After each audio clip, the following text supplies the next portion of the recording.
It's time for the jokes about Java to stop, and in this video I'm going to tell you why. Take a look at this code snippet. Regardless of your background or experience, I'm pretty certain you can easily understand what it does. We define the member data structure and a member instance initialized with data passed in as arguments. Then, we fetch a list of already persisted members, check if the newly added member is already stored in the list, and persist the new value if necessary. You can complain about Java, but this code is easy to write and understand, while also providing a powerful environment for your backend services. Java is one of the most used languages in the world for a reason, and new modern features are rapidly improving its developer experience. So let's spend a bit more time on this code snippet, review some of the new and old language features Java has to offer, and I promise that by the end of the video, you will learn something new that will improve your knowledge about software. To be sure we all are on the same page, you can install the latest Java version either directly or via Manager. Java is a compiled language, so you can compile your source code using the javac command and then run the resulting bytecode using the java command. The bytecode is a language abstraction that allows Java to run on any operating system that has a Java virtual machine. This is what allows other JVM-based languages such as Scala or Kotlin to coexist successfully with Java. Back to the code, let's get the boilerplate out of the way. Java code has to be written in classes, and the public static void main method is the entry point into our program.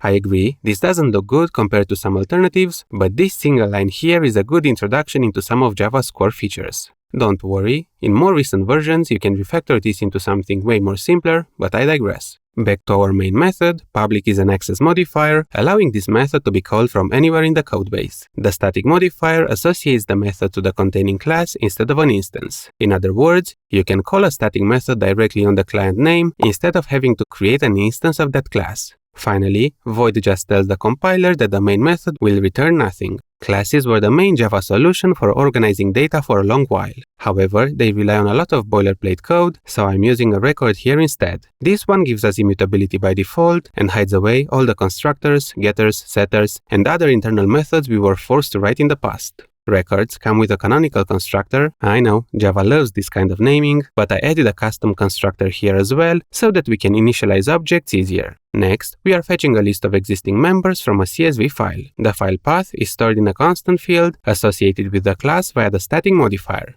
The fetchMember method is more than self-explanatory. We are reading the file from the disk and converting it into a list of text lines.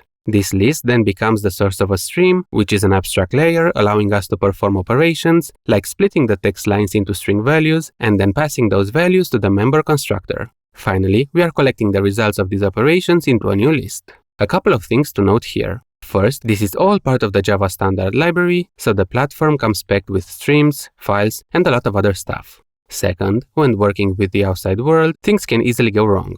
Java puts a lot of focus on security, and its read-all-lines method can throw an IO exception. You can either address this exception locally via try-catch block or explicitly throw it up the chain. Finally, this notation might seem a bit weird, but this is how we pass method references in Java. We can refactor this Lambda expression like this if we want to be more old school.